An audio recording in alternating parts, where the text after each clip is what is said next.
Hola amigos, bienvenidos a este video de Math2Me Prime. Yo soy la maestra Gabriela y hoy vamos a resolver la parte de biología de la guía del IPN, en específico de la guía referente a las ingenierías y ciencias físico-matemáticas. Así es que no te despegues porque vamos a estar viendo cada uno de los 36 ejercicios de esta parte de la guía de biología. Y antes de comenzar con esta resolución, te invito a que te suscribas a nuestro canal para que puedas seguir viendo todos nuestros videos que vamos a estar subiendo para ti, tanto resolución de guías como clases que te van a servir con tips para tu examen de admisión. También déjanos like en este video para que podamos seguir haciendo estas resoluciones de guías. Y claro, déjanos tus comentarios por si tienes alguna duda o recomendación acerca de los ejercicios. Vamos a estar respondiendo todos tus mensajes. Bueno, sin más, empecemos con esta solución. El ejercicio 1 es la unidad básica estructural en los seres vivos y las opciones son leucocito, célula, neurona y óvulo. Para responder esta pregunta vamos a recordar un poco qué dicen los postulados de la teoría celular y los primeros estudios que se hicieron en este sentido en la célula fueron por Schleiden en el caso de las células vegetales y de Schwann en el caso de las células animales. Ambos, a través de sus estudios, dieron fundamento a los primeros postulados de esta teoría celular, que son: el primero es aquel que dice que la célula es la unidad estructural, es decir, que todos los seres vivos están formados por células. Estas células forman tejidos y los tejidos forman sistemas que constituyen a todos los seres vivos, por ejemplo, los seres humanos. El segundo postulado es que la célula es la unidad funcional. ¿Qué quiere decir esto? Que en la célula se desarrollan todos los procesos metabólicos que son necesarios para la vida. Y se refiere a todos estos procesos de respiración, ya sea anaerobia o aerobia.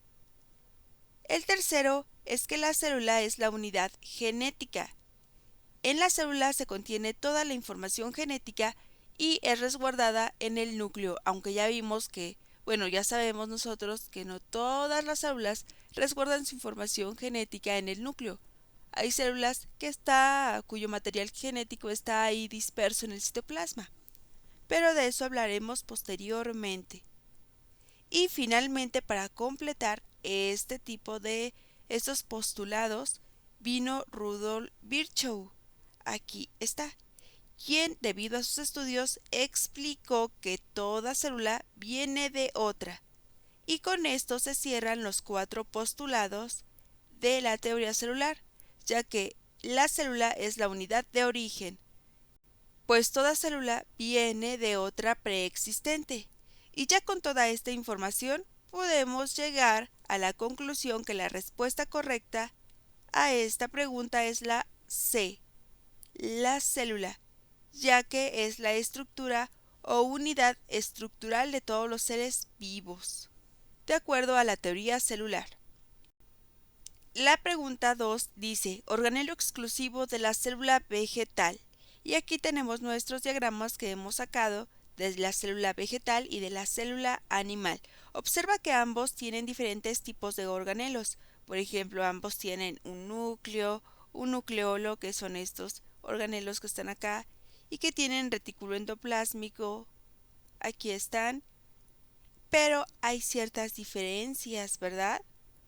Por ejemplo, una notable es que aquí la célula vegetal tiene una pared celular, esta, que es de diferente constitución que esta membrana citoplasmática que está aquí, o membrana plasmática, ¿vale? Como lo llaman en este dibujo. Entonces, ambas células comparten organelos y se diferencian en otros organelos. Así es que tú, para que puedas responder esta pregunta, debes de estudiar perfectamente cómo son la estructura y la función de cada uno de estos organelos. Aquí vamos a repasar estos 4 organelos, empezando con los ribosomas. Los ribosomas son gránulos densos de ARN que sintetizan las proteínas. Por ejemplo, en la célula vegetal aquí están dispersos los ribosomas. También se encuentran en el retículo endoplásmico rugoso algunos ribosomas, y aquí ves cómo están aquí los ribosomas también dispersos en la célula animal. Seguimos con los cloroplastos, que son organelos exclusivos de plantas y algas con doble membrana y clorofila. Es el sitio donde se efectúa la fotosíntesis. Bueno, aquí ya está diciéndonos la respuesta correcta. Organelos. Aquí me equivoqué, déjenme. Ya le corregí. Bueno, porque aquí está diciendo que son propios o exclusivos de plantas y algas, es decir, que pertenecen o son exclusivos de la célula vegetal, que es justamente la pregunta que se nos está haciendo. Entonces ya sabemos que la respuesta correcta es el inciso B y la podemos marcar. Sin embargo, no nos vamos a quedar con la duda y vamos a ver el resto de los organelos. Les sigue la mitocondria, que son ovoides con doble membrana y es el sitio donde se produce la respiración celular. Por ejemplo, aquí están las mitocondrias y aquí están las mitocondrias en las respectivas células. Como es el lugar donde se realiza la respiración celular, aquí es el sitio donde se produce la moneda energética ATP. Además, contiene estas mitocondrias ADN y ribosomas y sustancias requeridas para esta cadena respiratoria.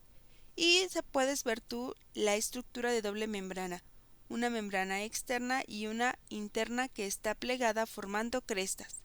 Vámonos con el último organelo, que son los centrosomas, y son estructuras celulares involucradas en el proceso de división celular. Está formada por ensamblamiento de microtúbulos. Y bueno, aquí están los centrosomas, como se pueden ver. Estos son exclusivos de la célula animal.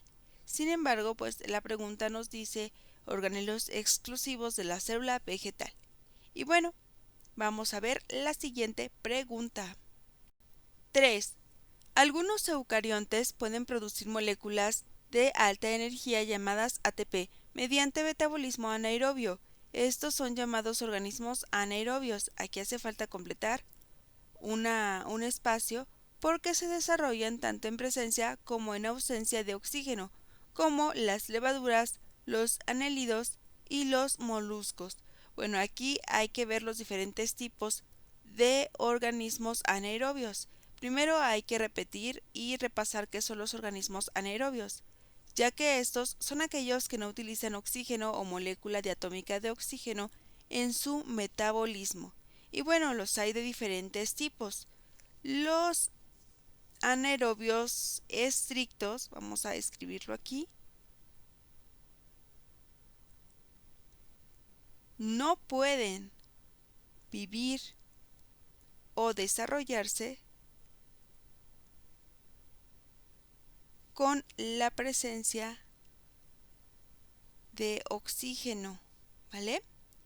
Estas características se repiten para los organismos anaerobios de tipo precisos y obligados. Sin embargo, para los facultativos, estos tienen otras características, y es que los microorganismos de este tipo usan oxígeno si lo hallan, pero pueden desarrollarse si no lo encuentran. Es decir, que pueden usar oxígeno o pueden prescindir de usar oxígeno.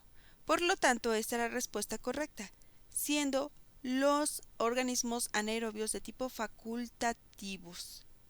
La pregunta 4 dice, durante la fotosíntesis se utiliza CO2, H2O, sales minerales y energía fotónica como materias primas. Se libera oxígeno por fotólisis a partir de la molécula de...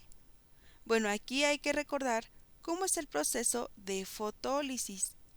Aquí tengo un esquema que encontré de la parte luminosa de la fotosíntesis. Antes de la fotólisis del agua, ya nos dieron la respuesta, ¿verdad? Del agua, pues está la fotoexcitación. Recuérdese que antes de la fotólisis del agua está la fotoexcitación. donde la luz es absorbida por los pigmentos desencadenada la excitación electrónica molecular y la pérdida de electrones por las clorofilas. Luego sigue la fotólisis del agua. ¿A qué nos referimos con fotólisis? Y sobre todo con esta terminación de lisis, o sea, con ruptura. Ruptura de enlaces, ¿vale? Bueno, aquí en esta fase la energía absorbida provoca la ruptura de moléculas de agua. Como consecuencia se libera pues oxígeno molecular, electrones y protones hacia el interior de la tilacoide. En este proceso participa la proteína Z que contiene un ion de magnesio Mn. Luego, estos electrones pasan a la cadena de transporte de electrones y sigue así la fase luminosa de la fotosíntesis. Sin embargo, no nos vamos a adentrar en esos detalles, ni menos en la fase oscura de la fotosíntesis. Sin embargo, te recomiendo que la repases para que puedas contestar fácilmente este tipo de preguntas. Bueno, sin más, ya sabemos que se lleva a cabo la fotólisis del agua liberando oxígeno. Por lo tanto, la respuesta correcta es el inciso D. Sigue la 5, que es la formación de células sexuales masculinas se llama. Bueno, aquí vamos a ir repasando una a una. Primero está la espermatogénesis. Aquí te pongo un dibujo de cómo es la espermatogénesis, es decir, la producción de espermatozoides o cómo son las fases en donde se van produciendo de esta célula primogénea a desarrollarse y caracterizarse o diferenciarse en espermatozoides ya maduros.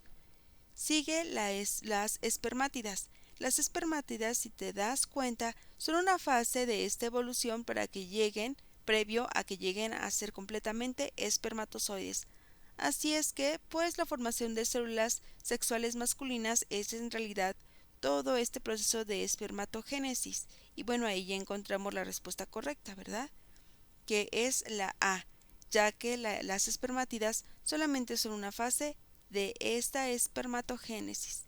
Y bueno, para no variar, pues aquí ponemos la ovogénesis. La ovogénesis es el similar, pero ahora para las células sexuales femeninas, es decir, para la formación de estos óvulos a través de estas células primogéneas.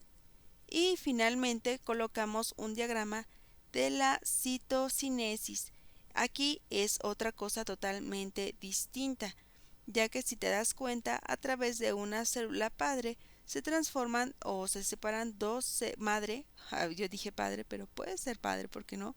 Una célula madre se separan en dos células hijas que están aquí, es decir, separan un cacho de su material genético y de sus demás organelos, incluyendo el citoplasma, para formar estas dos células hijas. Muy bien, entonces solamente repasa generalidades de estos procesos para que tú sepas contestar estas preguntas que te vienen en tu examen de admisión. Sigue la 6, que es identificar cuál de las siguientes hormonas inicia en el hombre el desarrollo de sus características sexuales masculinas. Y bueno, para poder contestar vamos a ir viendo una a una. Primero está la progesterona, que es una hormona sexual que liberan los ovarios y posteriormente la placenta. En el ciclo celular tiene la función de acondicionar el endometrio para facilitar la implantación del embrión, facilitando el embarazo. Bueno, esta, si te das cuenta, se refiere mucho a las hormonas femeninas, así es que pues no tiene mucho que ver con desarrollar las características secundarias masculinas, por lo tanto la descartamos. Sigue la testosterona, que es la principal hormona sexual masculina. Bueno, ahí ya tenemos un punto positivo. Sin embargo, las mujeres también tienen pequeñas cantidades. Durante la pubertad del niño, esta hormona causa el crecimiento del vello corporal, el desarrollo muscular y el cambio de voz. Entonces, estas son sus características sexuales masculinas y por lo tanto sería nuestra respuesta correcta. Sin embargo, para no quedarnos con la duda, vamos a ver el resto de las opciones. La hormona luteinizante, también abreviada por LH, es producida por el óvulo anterior de la hipófisis. Actúa sobre los ovarios para hacer que los folículos liberen sus óvulos y producir hormonas que preparan al útero para estar listo para que se implante un óvulo fertilizado.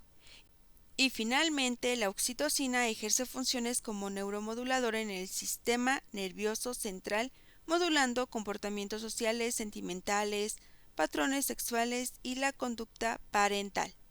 Bueno, ya sabemos entonces que la hormona que inicia en el hombre el desarrollo de sus características sexuales masculinas es la testosterona.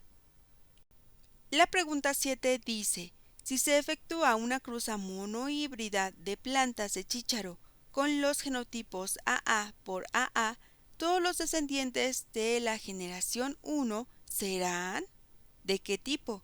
Pues aquí primero hay que repasar qué es un cruce monohíbrido. Y un cruce monohíbrido es un cruce entre dos organismos que difieren en un solo rasgo de interés, es decir, tienen variaciones en un locus genético del rasgo en estudio. Por ejemplo, aquí voy a hacer un ejemplo no de chícharos, sino de conejos.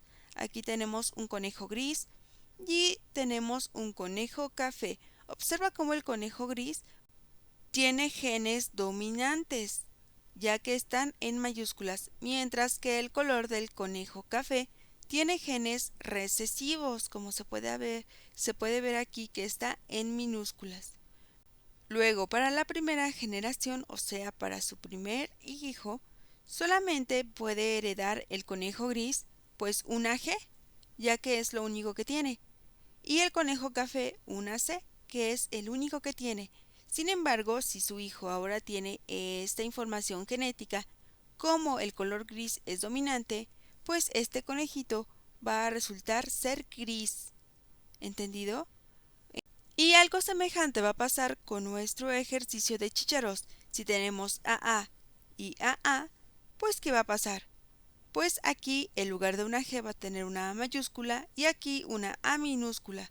Por lo tanto, los descendientes en la primera generación serán del tipo C, A mayúscula, A minúscula, y lo marcamos como respuesta correcta. Pasamos al siguiente, que es un colibrí macho cuyo color de plumas es verde brillante, se cruza con una colibrí hembra de color verde pálido. El color verde brillante es dominante sobre el color verde pálido. La proporción para fenotipos posteriores en el cruce anterior es, y bueno, aquí tenemos nuestro esquema. El colibrí macho es de color verde brillante, por eso aquí le ponemos bebé, ya que es dominante. Dominante sobre el color de la hembra, que es un verde pálido. Aquí estas P son minúsculas, pertenecientes a pálido, pálido, a esta carga genética. Entonces, siguiendo el ejercicio o el ejemplo anterior, el macho solamente puede, pues, heredar una B y la hembra solamente puede dominar una P. ¿Y cuál es el gen que se va a expresar al ser dominante? Pues el B, es decir, que su hijo o hijas serán de color verde brillante. Y pues esto se relaciona con la respuesta C. Todas las aves van a ser de color brillante. Pasamos al 9, que es relacionar cada división celular con sus características. Aquí hay que recordar pues un poco acerca de la división celular, la mitótica y la meiótica, que está aquí. Aquí voy a poner también otro esquemita para que también nos ayude a ver, ya que estos dibujitos a veces suelen ser muy pequeños. Si te das cuenta, la división mitótica solamente tiene una etapa.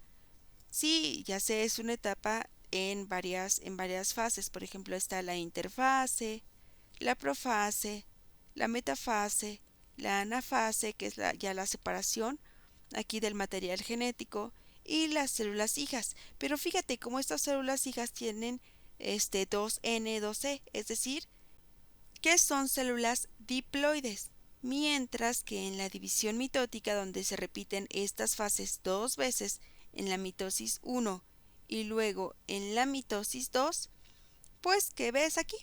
Que tienen solamente una N o una C, y esto es porque son células hijas haploides. De ahí ya podemos relacionar que la mitosis va relacionada con células diploides, o sea 1B, y que la meiosis está relacionada con células germinales haploides, o sea 2A. Y ya puedes de ahí pues quitar un poco algunas opciones de respuesta, por ejemplo, aquellos que tengan al 1A, que son estas, quedándonos la C o la D. Ahora veamos pues las otras características. Aquí observa cómo este material genético se duplica y luego se separa y comparten, bueno, se separa por el uso ecuatorial que está aquí, y ambas hijas tienen la misma información genética.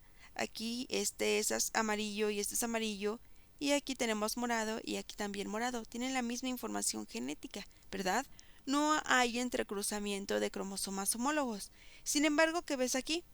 En la división meiótica, aquí tenemos el mismo material genético, se duplica igual que aquí, pero aquí hay un entrecruce. Observa cómo aquí, por ejemplo, tiene células haploides o células que no tienen la misma información genética. Por ejemplo, este solamente tiene pues amarillo, amarillo, y aquí solamente tiene pues morado. Aquí se ve de mejor forma.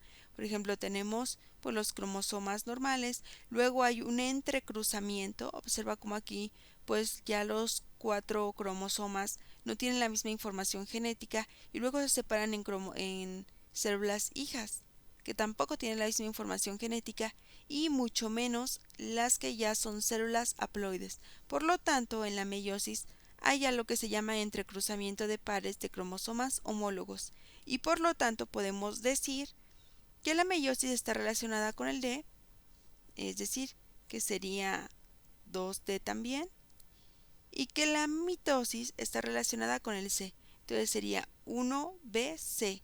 ¿Y a qué corresponde? ¿A qué opción de respuesta corresponde? Pues eliminamos a la C y nos quedamos con la respuesta correcta, que es el inciso D. El siguiente ejercicio, el 10, dice: técnica que permite el estudio morfológico de las células. Aquí es importante señalar que es el estudio morfológico, o sea, de la forma, de cómo está, por ejemplo, cómo se ve una célula aquí, si tiene su núcleo, qué organelos tiene. A eso se refiere. Y pues vamos a ver cada una de estas técnicas. Primero está el cultivo, y aquí ponemos un dibujito.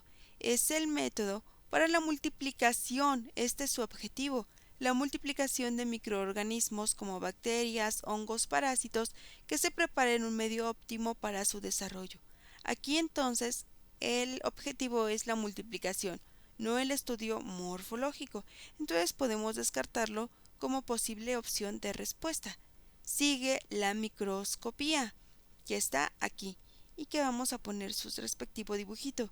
La microscopía es el conjunto de técnicas y métodos destinados para hacer visible los objetivos de estudio. Por ejemplo, aquí se ve la célula de mejor forma, que están fuera del rango de la resolución del ojo humano.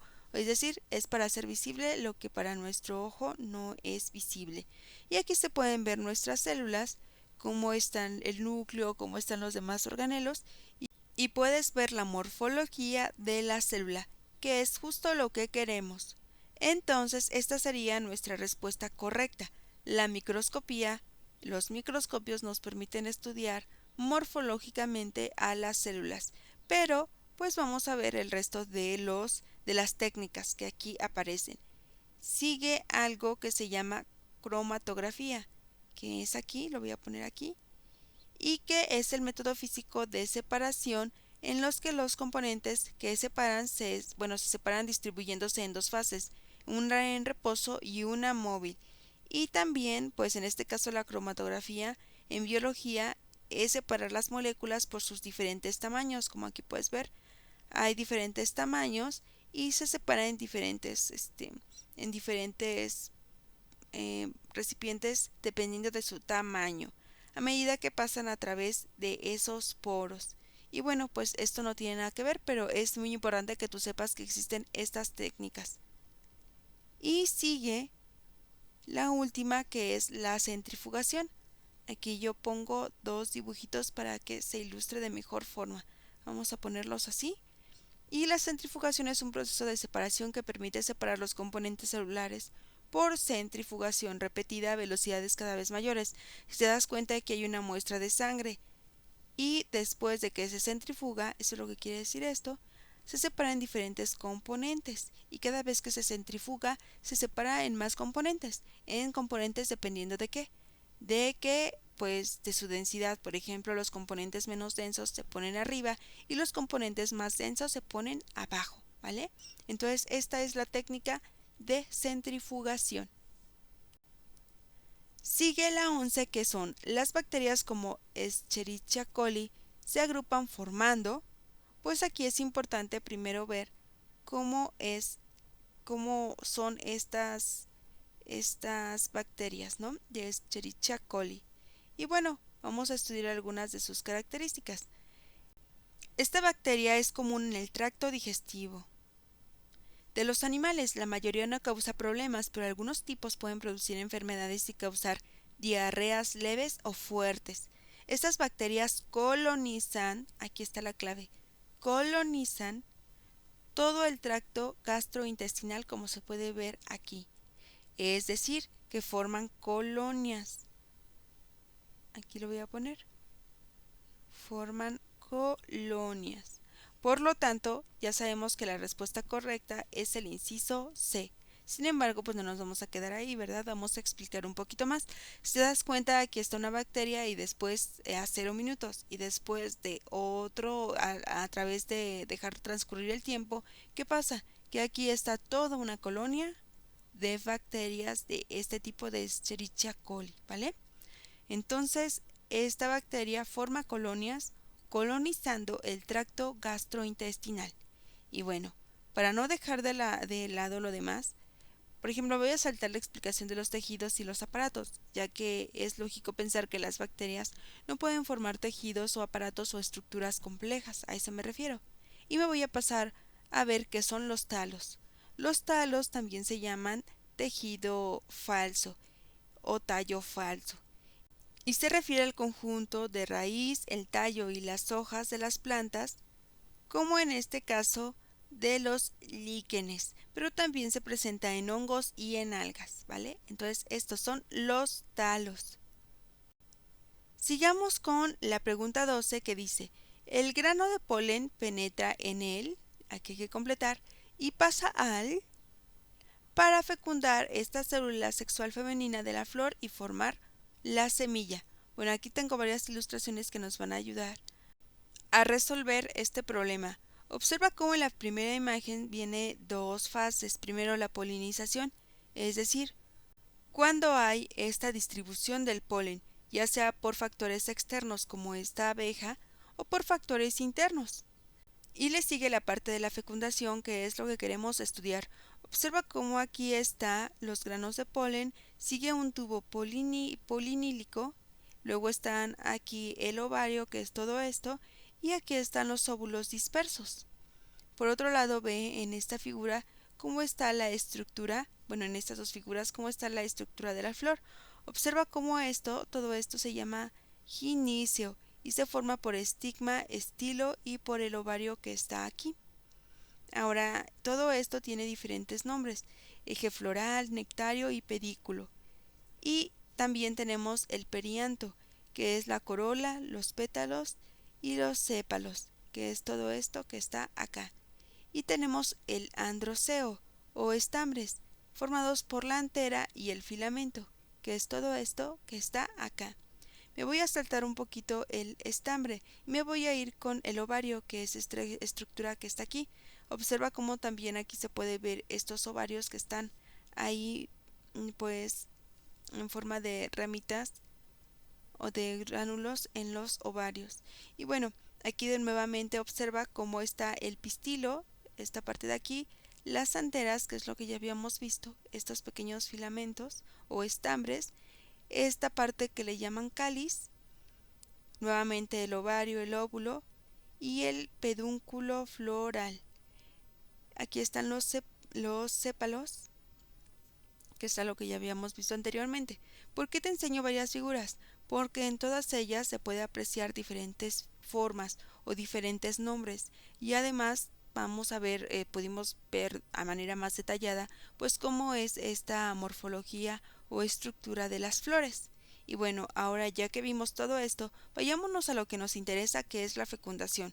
Una vez que el polen entra al pistilo, que es esta partecita de acá, a través de la polinización para que los núcleos masculinos puedan alcanzar la oósfera, que es esta partecita de acá, se desarrolla una prolongación citoplasmática denominada tubo polinílico, que es justamente lo que ya habíamos visto, que crece recorriendo el estilo. Todo esto de acá, recuerda que el estilo es esta partecita, y llega hasta el saco embrionario, donde se halla el ovario, donde se encuentran los óvulos. La fecundación de los óvulos por el polen, o sea, en esta partecita de acá, produce un cigoto que dará lugar a un embrión y con ella a una nueva planta. ¿Entendido? Entonces, aquí se podría deducir que el grano de polen penetra en el estigma, no en el óvulo. De hecho, el óvulo está interno, entonces podemos quitar estos. Y en el fruto, pues mucho menos, ¿verdad? Entonces penetra en el estigma y pasa al ovario para fecundar esta célula sexual femenina de la flor y forma la semilla. ¿Listo? Pues entonces marquémosla y pasemos al siguiente ejercicio. Dice, relacionar los términos con las características que le correspondan. Primero tenemos la red alimenticia. Aquí tengo un dibujo para ilustrar esto. Y veamos pues su definición. La red trófica o alimenticia es la interconexión natural de las cadenas alimenticias y generalmente es una representación gráfica de quién se come a quién en una comunidad ecológica. Recuerda que una comunidad es el conjunto de varias especies, ¿vale? Entonces, esa es una comunidad porque aquí hay varias especies y aquí está ilustrada en esta red trófica cómo son estas cadenas, cómo se interrelacionan entre ellos, ¿vale? Entonces, ¿cuál de estas características refleja de mejor forma lo que es una red alimenticia? Muy bien, la C, ya que en un ecosistema natural se representan las diversas conexiones tróficas. Aquí están las diferentes conexiones tróficas, ¿vale? Entonces quitamos esto y nos pasamos a la siguiente, que es una cadena alimenticia. Aquí lo vamos a ver. Una cadena alimenticia o trófica describe el proceso de transferencia de sustancias nutritivas a través de diferentes especies de una comunidad ecológica, como aquí se ve, en la que cada una se alimenta de la precedente.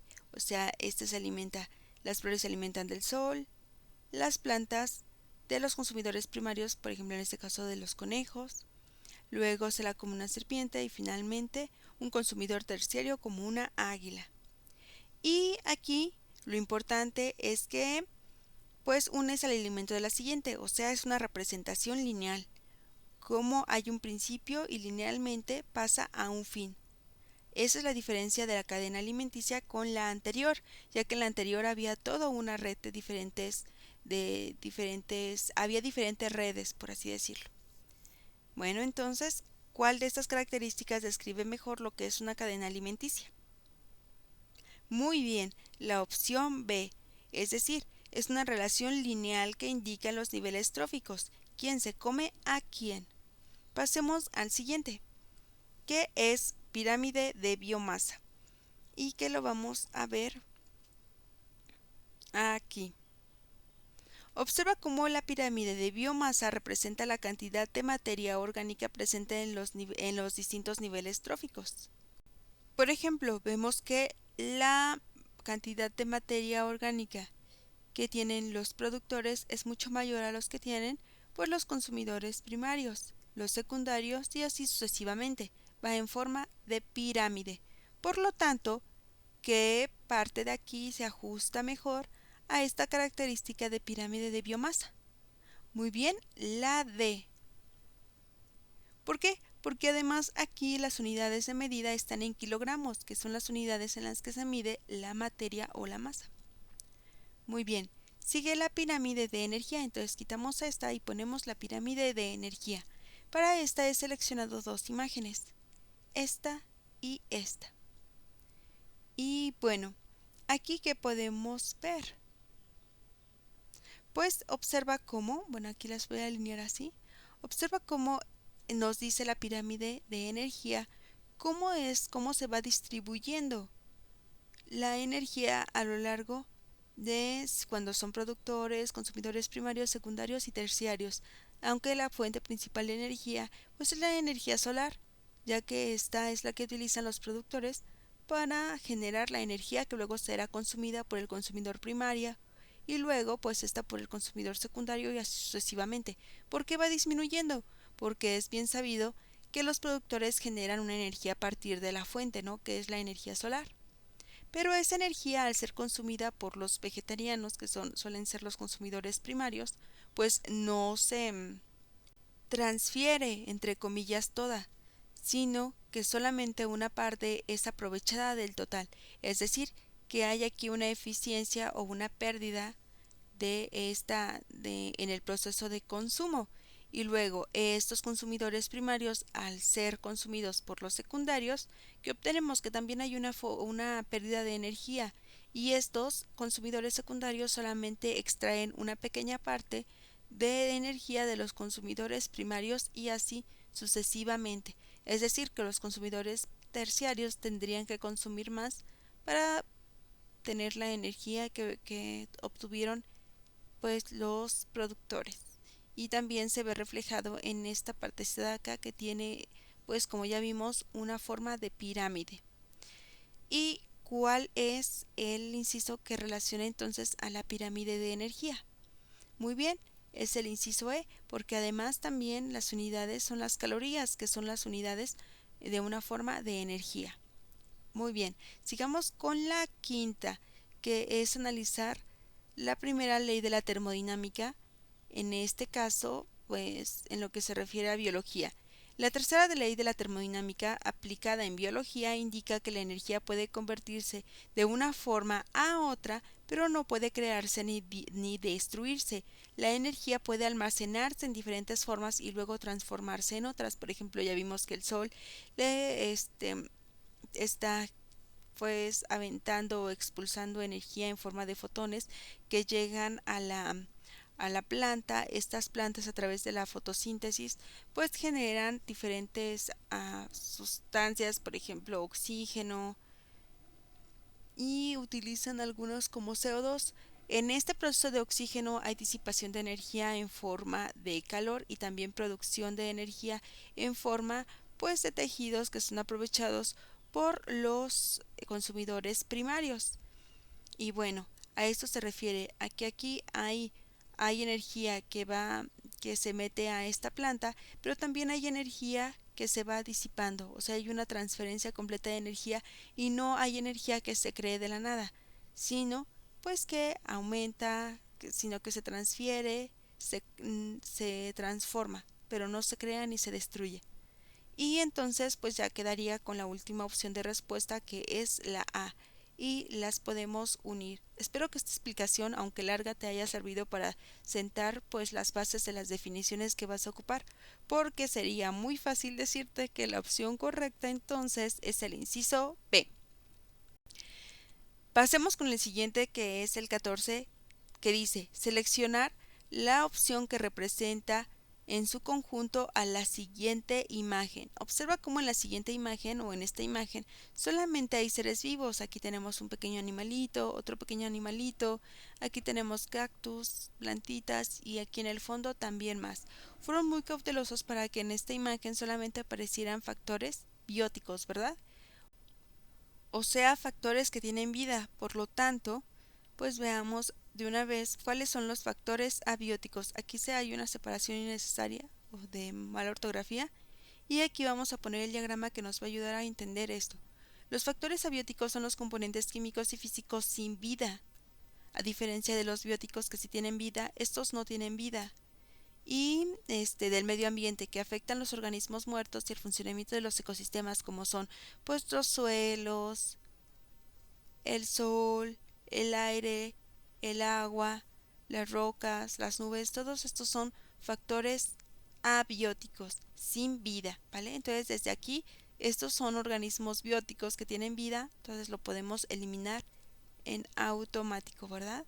Entonces aquí los tachamos. Siguen, ahora sí vamos a ver uno a uno. Aquí este diagramita nos va a ayudar a ver los primeros dos, que son se llama biotopo al espacio geográfico con unas condiciones ambientales determinadas, como el suelo, el agua, la atmósfera, etcétera, para el desarrollo de ciertas especies.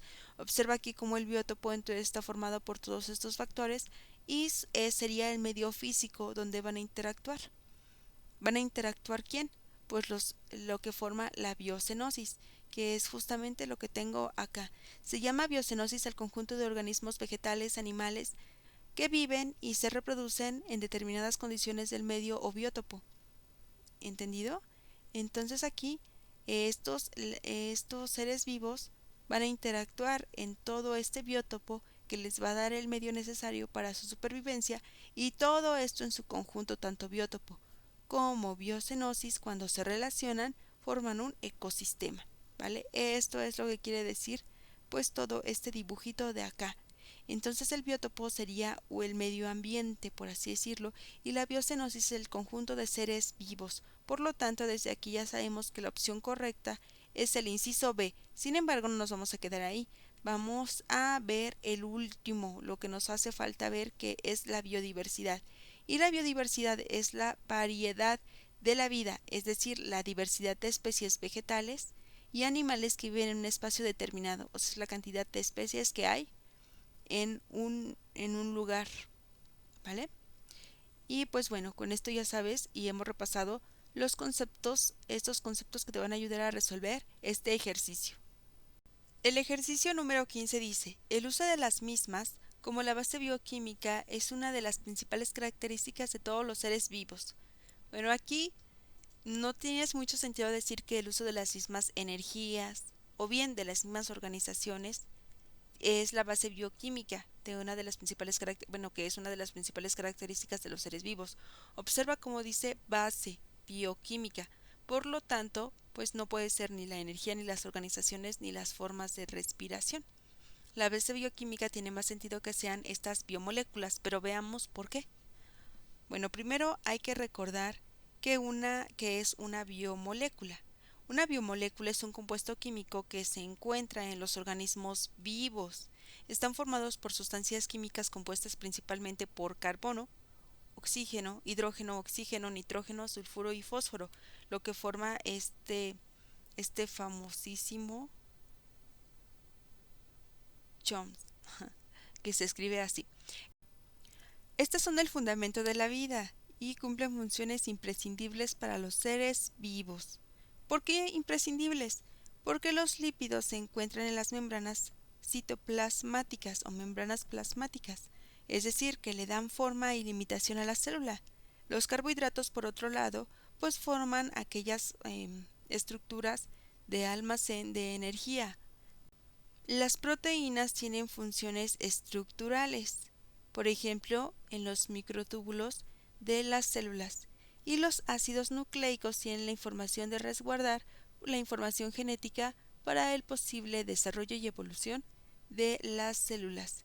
Hay que recordar que estos ácidos nucleicos se encuentran dispersos en la mayoría de los casos o en las células eucariotes, mientras que en las células procariotas se encuentra disperso en el citoplasma. Por lo tanto, pues la opción correcta es el inciso B, las biomoléculas.